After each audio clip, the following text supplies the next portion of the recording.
അസ്സലാമു അലൈക്കും വറഹ്മത്തുള്ളാ. വളരെ വേദനയോടെ അല്ലാതെ വയനാടിനെ കുറിച്ച് നമുക്കിന്ന് ചിന്തിക്കാൻ പോലും കഴിയില്ല. കാരണം അത്രമേൽ വളരെ വേദനാജനകമായ കാര്യങ്ങളാണ് വയനാട് നമ്മളെല്ലാവരും ഇതിനോടകം സോഷ്യൽ മീഡിയയിലൂടെ നമ്മളെല്ലാവരും കണ്ടും കേട്ടും അറിഞ്ഞു മനസ്സിലാക്കിയിട്ടുള്ളത്. ഒരു ദിവസം നമ്മളൊക്കെ നമ്മുടെ വീട്ടിൽ വളരെ സുരക്ഷിതരായിട്ട് രാത്രി കിടന്നുറങ്ങിയതുപോലെ വയനാട്ടിലെ ആ ജനങ്ങളും വളരെയേറെ സന്തോഷത്തോടെ ഒരു കുടുംബത്തിൻ്റെ കൂടെ കഴിഞ്ഞ് വീട്ടിൽ കിടക്കാൻ വേണ്ടിയിട്ട് ഉറങ്ങാൻ കിടന്നതാണ്. നിങ്ങൾ ആലോചിക്കണം, ആ ഒരു മനുഷ്യന്മാരുടെ തലയിലേക്ക് ഒരു ഇടുത്തി പോലെ പെട്ടെന്ന് തന്നെ വലിയ വലിയ പാറകളും വലിയ മണ്ണും ചെളിയും കല്ലുകളും അടക്കം അങ്ങോട്ട് വീണിട്ട് ആ ഒരു വീടും കുടുംബവും മക്കളും ഒക്കെ ഇല്ലാതാകുന്ന ഒരു രംഗം ഏതൊരു മനുഷ്യനും സഹിക്കാൻ കഴിയാത്ത അത്രമേൽ വേദനയാണ് വയനാട് നിന്ന് നമ്മളൊക്കെ കേൾക്കുന്നത്. ഒരു പിതാവ് തൻ്റെ മകളെ കുറിച്ച് ഓർത്ത് വേദനിക്കുന്ന ഒരു വീഡിയോ കാണാൻ കഴിഞ്ഞു. നിങ്ങളതൊന്ന് കണ്ടു നോക്ക്. ഇപ്പോൾ ചൂരമലയുള്ളത് ഇവിടെ നോക്കുമ്പോൾ ഇന്നലെ രാത്രി ഉരുളുപൊട്ടിയതാണ്. ഇവിടെ സ്കൂൾ തൊട്ടുള്ളത് കുറേ വീടുകൾ പോയിരുന്നു. എൻ്റെ മകള് ഇവിടെ പഠിക്കുകയാണ്. അവിടെ വിവരമൊന്നും അറിയില്ല. എല്ലാ രസക്കാരും എവിടെ ഇട്ടാലും ഇവിടെ കുറേ ആൾക്കാരുണ്ട്. അതൊന്ന് കഴിച്ചിലാക്കി വിടണം. എൻ്റെ മോളെ വീട് എവിടെയെങ്കിലും അറിയില്ല, തെരഞ്ഞുകൊണ്ടിരിക്കുകയാണ്. തൻ്റെ പിഞ്ച് പൈതലിനെ കാണാതെ ആ കുട്ടി പഠിക്കുന്ന സ്ഥലത്ത് ആ കുട്ടി ഏത് സ്ഥലത്താണ് താമസിച്ചതെന്ന് പോലും അറിയാതെ ആ മനുഷ്യൻ വെമ്പല് കൊള്ളുകയാണ് തൻ്റെ പൈതലിനെ ഓർത്തിട്ട്. നമുക്കൊക്കെ നമ്മുടെ മക്കളെ ഒരു നിമിഷം കാണാതായി കഴിഞ്ഞാൽ നമ്മുടെയൊക്കെ കൽബ് പടക്കുമെങ്കിൽ അത്രയും വലിയ ഒരു ഭയാനകരമായ ഒരവസ്ഥയാണ് വയനാടിൻ്റെ മണ്ണിൽ. ആ സ്ഥലങ്ങളൊക്കെ കാണുമ്പോൾ നമുക്ക് മനസ്സിലാക്കാൻ കഴിയും ആ സ്ഥലത്ത് തൻ്റെ പൈതൽ ജീവിച്ചിരിക്കുന്നുണ്ടോ ഇല്ലേ എന്ന് പോലും അറിയാതെ ഒരു പിതാവ് കിടന്ന് കരയുകയാണ്. കാരണം ആ മനുഷ്യൻ്റെ ഉള്ളിൽ നിന്ന് മന്ത്രിക്കുന്നുണ്ടാകും, തൻ്റെ പൈതൽ ചിലപ്പോൾ ഈ ഒരു മണ്ണിൻ്റെയും ചളിയുടെയും ഉള്ളിൽ എവിടെയോ കുടുങ്ങി ഒരു ശ്വാസം പോലും എന്ന് വിടാൻ കഴിയാതെ നിശ്ചലമായ ശരീരമായിട്ട് കഴിയുന്നുണ്ട് എന്നുള്ള കാര്യം ഓർത്തിട്ട് യാ അല്ലാഹ്, സഹിക്കാൻ കഴിയുന്നതിൻ്റെ അങ്ങേയറ്റാണത്. നിങ്ങൾ ചിന്തിച്ചു നോക്ക്, രാത്രിയിൽ സന്തോഷത്തോടെ കിടന്നുറങ്ങിയ ഒരു വിഭാഗം ആളുകൾ പിറ്റേന്ന് എഴുന്നേൽക്കുന്ന സമയത്ത് അവർക്ക് കുടുംബമില്ല, അവർക്ക് എല്ലാം നഷ്ടപ്പെട്ടവരായിട്ട് അവരിങ്ങനെ നിൽക്കുന്ന ഒരു കാഴ്ച.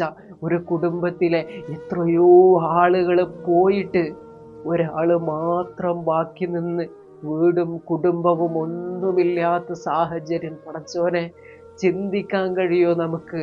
കഴിയൂല. പക്ഷേ അങ്ങനെ ഒരു വിഭാഗം ഇന്ന് ആ വയനാടിൻ്റെ മണ്ണിൽ കിടന്നിട്ട് വിതുമ്പുന്നുണ്ട്. യാ അല്ലാഹ്, അർജുൻ എന്ന സഹോദരനെ കർണാടകയിൽ കാണാതായപ്പോൾ ഓരോ മലയാളിയുടെയും കൽബ് വിങ്ങി പൊട്ടിയെങ്കിൽ അവർ മുഴുവൻ സദാസമയം ചാനലുകളുടെ മുമ്പിലിരുന്നു കൊണ്ട് പറഞ്ഞത് അർജുൻ എന്ന ആ ഒരു കുട്ടി എത്രയും പെട്ടെന്ന് തിരിച്ച് വീട്ടിലേക്ക് എത്തണമെന്ന പ്രാർത്ഥനയിലാണെങ്കിൽ ജാതി മത ഭേദമന്യേ എല്ലാ ആളുകളുടെയും ഉള്ളിലുണ്ടായിരുന്നത് ആ ഒരൊറ്റ ആഗ്രഹം മാത്രമാണ്. എന്നാൽ ഇന്ന് വയനാടിലെ 280 ആളുകൾ ഇന്ന് മരണപ്പെട്ടു എന്ന വാർത്ത സ്ഥിരീകരിച്ചിട്ടുണ്ട്. 600-ലേറെ കുടുംബങ്ങളാണ് മണ്ണിൻ്റെ അടിയിലേക്ക് പോയിട്ടുള്ളത്. അതിൽ നിന്ന് ഏതാനും ചില ആളുകളെ മാത്രമാണ് ഇന്ന് പുറത്ത് ജീവനോടെ എടുക്കാനും സാധിച്ചിട്ടുള്ളത്. ഈ ഒരു സാഹചര്യം എന്ന് പറയുന്നത് ഒരു മനുഷ്യർക്കും ഉൾക്കൊള്ളാനും ചിന്തിക്കാനും കഴിയുന്നതിൻ്റെ എത്രയോ അപ്പുറമാണ് എന്ന് നമ്മൾ ഓർക്കുമ്പോൾ നമുക്ക് മനസ്സിലാക്കാൻ കഴിയും. ഈ അടുത്തൊന്നും ഇത്രത്തോളം ഭയാനകമായ ഒരു ദുരന്തം നമ്മൾ ആരും അഭിമുഖീകരിച്ചിട്ടില്ല. വയനാട്ടിലെ ആ ഒരു സംഭവം നമുക്കൊക്കെ വലിയ ഒരു പാഠം തന്നെയാണ്. ഞാനാണ് വലിയവൻ, എന്നെ ഒന്നിനും ആർക്കും ചെയ്യാൻ കഴിയില്ല എന്ന് പറഞ്ഞുകൊണ്ട് ജീവിക്കുന്ന ഒരു പറ്റം ആളുകളുണ്ട്. അവരെല്ലാം ഇനിയെങ്കിലും ഒന്ന് ആലോചിച്ച് നോക്കുന്നത് നല്ലതാണ്. നമ്മളൊന്നുമല്ല എന്നുള്ള ആ ഒരു കാര്യം. ഓരോ മനുഷ്യന്മാരും സംസാരിച്ചു തുടങ്ങുമ്പോൾ തന്നെ വിതുമ്പിയിട്ടാണ് അവരിന്ന് സംസാരിക്കുന്നത്. കാരണം അവരുടെ ഉറ്റവരും ഉടയവരുമൊക്കെ ഇന്ന് അവർ നിൽക്കുന്ന ആ പ്രദേശത്തുള്ള ചളിയുടെയും മണ്ണിൻ്റെയും കല്ലിൻ്റെയും ഒക്കെ അടിയിൽ ചതഞ്ഞരഞ്ഞ് കിടക്കുന്ന സത്യം മനസ്സിലാക്കിയിട്ട് ഒന്ന് രക്ഷിക്കാൻ കഴിയാതെ അവരുടെ ചാരത്ത് നിന്ന് വേദനിക്കുന്ന പ്രയാസപ്പെടുന്ന ഒരു വിഭാഗം ആളുകൾ. ഒരു മനുഷ്യൻ്റെ വാക്കുകൾ നിങ്ങളൊന്ന് കേട്ടു നോക്ക്. 6 പേരാണ് മിസ്സിംഗ് ആണ്. അതിൽ 3 പേര് കിട്ടി. അളിയനും അളിയൻ്റെ ഭാര്യ ഒരു 8 വയസ്സ് മോളെ കിട്ടിയിട്ടുള്ളൂ. പിന്നെ എൻ്റെ മോള് 9 വയസ്സാണ്. പിന്നെ അമ്മോസനും ഒരു 67 വയസ്സും ഇനി അമ്മയമ്മ 55 വയസ്സും. ഇനി 3 പേര് കിട്ടാണ്ട്. ഞങ്ങൾ 3 ദിവസമായിട്ട് ഇങ്ങനെ ഞങ്ങൾ നോക്കി നിൽക്കുകയാണ്. ഇതുവരെ കിട്ടിയിട്ടില്ല. പിന്നെ ആംബുലൻസിനൊക്കെ നോക്കുന്നുണ്ട്, പക്ഷെ ഒന്നും കിട്ടണില്ല. 9 വയസ്സ് മോളാണ്, അനന്തികയാണ് പേര്. ഒന്ന് വിവരം അറിയിക്കണം. എൻ്റെ മുഖം കണ്ടാൽ മതി, ഒത്തിരി പറയാനുള്ളൂ. 3 ദിവസമായിട്ട് ക്യാമ്പിൽ നിൽക്കുകയാണ്. ഉറക്കമില്ലാതെ മോളിങ്ങനെ നോക്കിക്കൊണ്ടിരിക്കുകയാണ്. മോളും 3 പേര് കിട്ടാണ്ട് അത് നോക്കിക്കൊണ്ടിരിക്കുകയാണ്. നിർബന്ധം കൊണ്ട് ഇവിടെ ചേർത്തിയതാണ്. ഇപ്പോൾ 2 മാസം ആയിട്ടുള്ളൂ. നല്ല പഠിക്കുന്ന ഒരു കുട്ടിയായിരുന്നു. അപ്പോൾ എൻ്റെ മുന്നേ തേടിയാണ്, ഒന്നും കിട്ടിയില്ല. ചാനൽക്കാരെ കിട്ടിയാലും ഒന്ന് അറിയിക്കണം. ഉറപ്പായിട്ടും മുഖം കണ്ടായിരിക്കും മതി, വേറെ ഒന്നും പറ്റ. എന്തായാലും ഇങ്ങനത്തെ ഒരു അവസ്ഥ ഏതു പേരൻസ് വരാൻ പാടില്ല.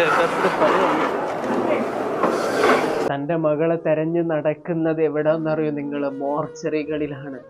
അതുപോലെ തന്നെ ഓരോ മൃതദേഹങ്ങളും ചളിയിൽ നിന്ന് രക്ഷാപ്രവർത്തകർ ഇറങ്ങി എടുത്തു കൊണ്ടുവരുമ്പോൾ ആ മക്കളിൽ അല്ലെങ്കിൽ ആ വ്യക്തികളിൽ എൻ്റെ കുട്ടിയുണ്ടോ, അല്ലെങ്കിൽ അവർക്ക് ആർക്കെങ്കിലും എൻ്റെ പൈതലിൻ്റെ ഛായ ഉണ്ടോ നോക്കിയിട്ട് ഒരു പിതാവ് നടക്കുന്നതാണ് നമ്മൾ കാണുന്നത്.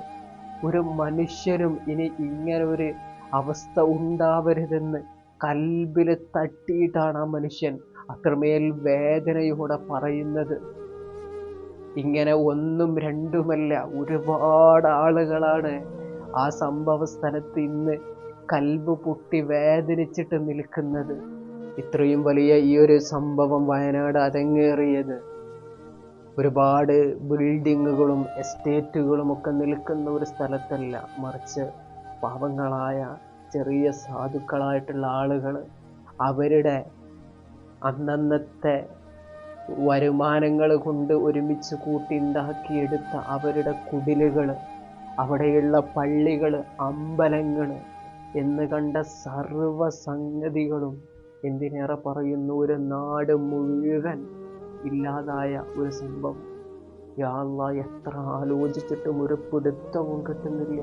ഒരുപാട് മനുഷ്യന്മാരിങ്ങനെ നിൽക്കുന്നുണ്ട്. ഇനി എന്താണ് മുന്നോട്ടുള്ള വഴിയെന്ന് ആലോചിച്ചിട്ട് ക്ഷമിക്കുക എന്ന് മാത്രമേ നമുക്ക് അവരോട് പറയാൻ കഴിയുള്ളൂ. കാരണം പടച്ച റബ്ബിൻ്റെ വിധിയാണ്. എത്രയോ വേദനാജനകമായ അവസ്ഥയിലാണ് അവരിന്ന്. ഉപ്പയില്ല, ഉമ്മയില്ല, ഉറ്റവരില്ല, ഉടയവരില്ല, ആരാരുമില്ലാതെ ഒരു കുടുംബത്തിൽ നിന്ന് ഒരു വ്യക്തി മാത്രം രക്ഷപ്പെട്ട സംഭവങ്ങൾ, അല്ലെങ്കിൽ ഏതാനും 2ഓ 3ഓ വ്യക്തികൾ നഷ്ടപ്പെട്ട സംഭവങ്ങൾ. സമ്പത്ത് പോയി, ഒരായുഷ്കാലം മുഴുവൻ ഉണ്ടാക്കിയെടുത്തത് മുഴുവൻ മണ്ണിൻ്റെ അടിയിൽ പെട്ടിട്ട് ഒന്നുമില്ലാത്തവനെ പോലെ നിൽക്കേണ്ടി വരുന്ന ചില ആളുകളുടെ നിസ്സഹായ അവസ്ഥ. അതാണിന്ന് വയനാട്. അള്ളാഹു എത്രയും പെട്ടെന്ന് അവർക്കൊക്കെ അള്ളാഹു മനസ്സിന് സമാധാനം കൊടുക്കട്ടെ. അസ്സലാമു അലൈക്കും വറഹ്മത്തുള്ളാഹി.